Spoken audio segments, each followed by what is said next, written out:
So did you have any kind of different approach with your guys over the weekend? You know, coming off a loss, I know you typically probably go through certain steps, but they just seemed really amped up tonight. Well, you saw it in our last game in the second half. You didn't see it for 40 minutes, and that's where we challenged these guys. And you know, it's not about making shots and missing shots. It's about playing great team defense. It's finishing and being tough and rebounding, and I thought those guys did that tonight. They executed the game plan. Hey, how does the big lineup with Nate in there make you guys different? Well, it just goes back to, you know, you have bigger, more physical guys. He likes contact. You know, Hamir's, they're the same. Well, Nate's a little bit bigger, probably 6'9", 6'10". He's 6'8". So you have you know, another guy who can go out there, be physical, has a nose for the ball, and he definitely had a huge impact in the game tonight. Was there something that you saw from him during practices this week to say? Well, you know what, before UCLA, I've started thinking, like, how can we get better, and we've been getting hurt on the glass, and I played Nate in the first half against, you know, UCLA, and you know, he's a guy that works hard every day in practice, and he's, you know, definition of, you know, having resiliency and, you know, just sticking to the game plan and working hard every day. And so you see a lot of it in practice, and guys have to wait for their opportunity, and he had it tonight, and that's why you know, you can keep getting better as a team as the season progresses. You got guys like Nate, and we've got a lot of guys. You saw BPJ today. I mean, he hasn't sniffed it. That kid can play. He's going to be a great player here, you know, and so you know, I was happy for him because all his hard work really paid off. You've talked a lot about how this team has the potential to be really great defensively. Mm-hmm. Is this the kind of performance that shows just how good they? Yeah, and I think another thing too, you know, you have a game plan, and you know, we didn't want Matthews to get shots. You know, there was different things that we had to have executed, and they had a great focus, and then they had great energy. And those are the two things I always believe in any defense you play or any game. You know, you've got to be able to go out there and compete like that with focus and energy. And everybody who came off the bench impacted the game, and that was with focus and energy. And I was really, really happy with their performance. Can you tell me about just Isaiah had 2 fouls, and you were able to keep him on the bench for a long time. Mm-hmm. What was the thought process there? Every gamble I've made this year, they got the third one. So it was like, I'm not gambling on this one. And then, you know what, when you're in the game, if you start getting behind or whatnot, you can make that decision. But for the most part, the guys, like, and that's when you know you have a great bench. You know, like, you can put guys in and you can still win. And, you know, guys showed a lot of poise. We had great leadership at the guard position, and everybody just, you know, believing in each other at the end of the day. And when it's all said and done, defense, and we were able to get rebound. What was the rebounding numbers today? Yeah, we still got out rebounded, but for the most part, we rebounded. Coach, you guys held USC to just 2 3-pointers. Was that a point of emphasis over the last couple of days to defend the three better? I mean, it's been an emphasis the whole year. We want to make sure it's not just defending the three; it's making sure we're defending the right guys. But the thing that was really interesting today is then when they got the ball in the paint, we had length and athleticism flying around, which made it very difficult to score in the paint. And that was what I loved the most, was how active we were when they did get the ball in the paint, and they were making decisions.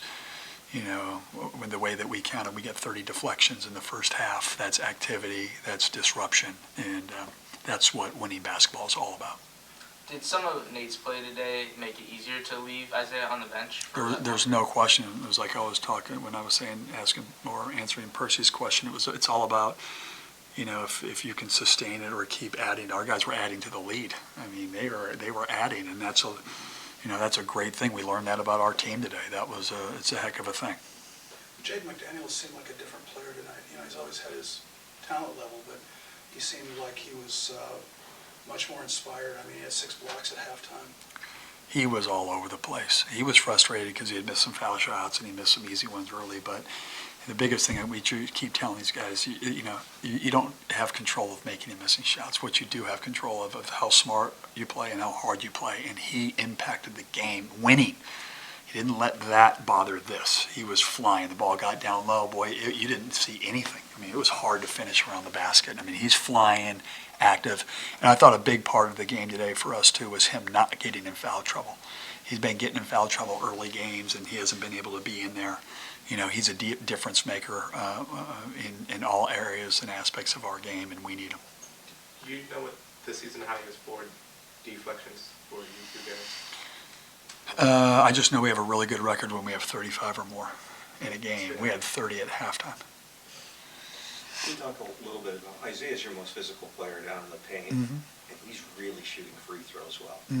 How does that impact the end of the game and your end of the game decisions? Well, it's great because, the only difference is you have to find ways to get him the ball. Last year, when you had a guy like Jalen Noel, he had the ball, and so you could run your stuff. But when you have a guy who can score down there, that creates a double team, and he can make foul shots, I mean, that's the luxury, and so, he's just a difference maker. The kid is, I think he's the best player in the country, so.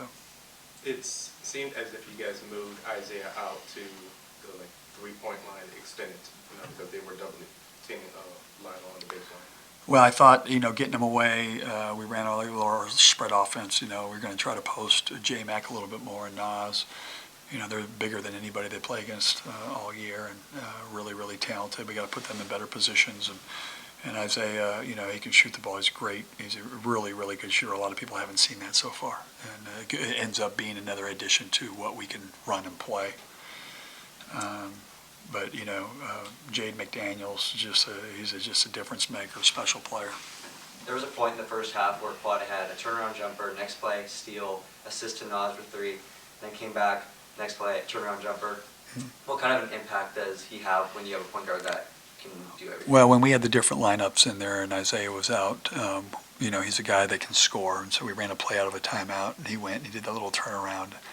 And, he can score. I mean, he's got to be able to get us in our offense. He's got to do those types of things, but he has the ability to score, and that's a luxury. And, we were able to have some, everybody knows we're going here, and, you got to have sleight of hand sometimes to start going there and going there. And when you have a guy like Quade, it really, really helped the offense, and those plays are huge for us. Couple more guys.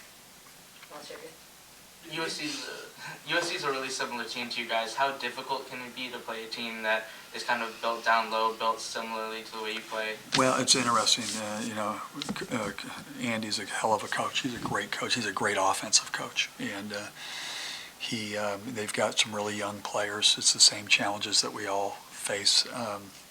They've got a really, really talented team, and I'm just excited that we were able to play good against a talented team. I mean, it was our night. Unfortunately for them, it wasn't. But our league is really tough, and it's a different type of tough. And so we were really lucky to play well tonight when they didn't have their best game, and that's probably a little bit of us, but sometimes that happens. But they're a heck of a basketball team. It was a great win. With your young basketball team, do you think you kind of crossed a level here with the intensity thing? Because that's been, I think, the issue with these guys. They have talent, but they seem to have ebbed and flowed as far as keeping the intensity level up. You know what? We have an energy team, energy management team, with our strength coach, our nutritionist, and our trainer. And we make sure that these guys are getting recovery, that they're eating right, getting enough sleep, and it's all about that energy, but that young part, it's still, they're learning that. And so, you have the dog days of the year. It's a long season. We were in Italy together. I mean, this has been a long season. How do we keep it fresh? How do we keep it fun? And how do we keep, moving forward? And you saw tonight with guys like Nate, who brought energy to the game. He brought, he brought an energy, a positive energy that got the crowd going, made those plays, and that's great. That's what Elijah does too. He brings that beautiful light into a team.